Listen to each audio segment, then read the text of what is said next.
बहुत समय पहले की बात है। एक छोटे से गांव में एक साहसी लड़का रहता था जिसका नाम अर्जुन था। अर्जुन को फेरी टेल्स से बहुत लगाव था।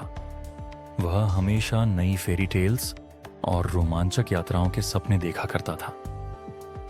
एक दिन जब वह गांव के पास के जंगल में टहलने गया तो उसे एक पुरानी किताब मिली।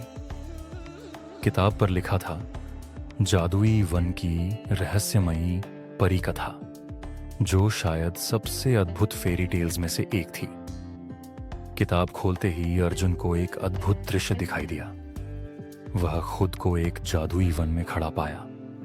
यह वन सामान्य वनों से बिल्कुल अलग था। यहाँ के पेड़ चमकदार थे और पक्षी गाने में मशगूल थे। अर्जुन ने सोचा, क्या यह वही फेरी टेल्स है जिसे मैं हमेशा पढ़ता आया हूं? जैसे ही वह आगे बढ़ा, उसने एक छोटी परी को देखा जो किरणों की तरह चमक रही थी।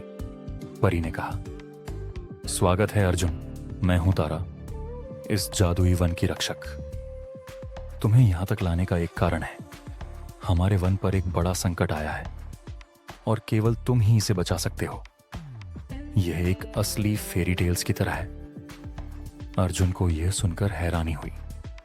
उसने परी से पूछा, मुझे क्या करना होगा? तारा ने बताया, वन के सबसे गहरे हिस्से में एक गुप्त गुफा है जहां एक दुष्ट जादूगर ने हमारे वन की सारी खुशियां कैद कर रखी हैं। तुम्हें वहां जाकर उन खुशियों को मुक्त करना होगा। यह बिल्कुल किसी फेरी टेल्स की तरह है। अर्जुन ने साहस के साथ इस चुनौती को स्वीकार किया और तारा के साथ गहरे वन की ओर बढ़ा। रास्ते में उन्हें कई फेरी टेल्स के जीव मिले जो उनकी मदद करने के लिए तैयार थे।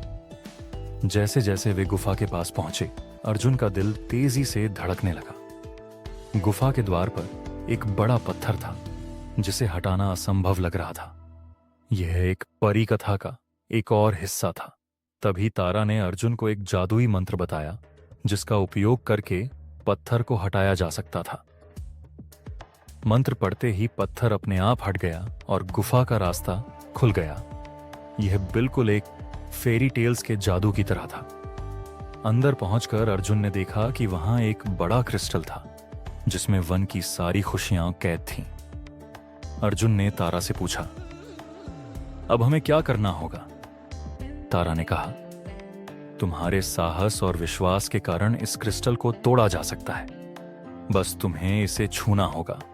यह एक फेरी टेल्स की तरह है जहां नायक का दिल ही सबसे बड़ी ताकत होती है। अर्जुन ने साहसिक कदम उठाया और क्रिस्टल को छूते ही एक चमकदार रोशनी फैल गई।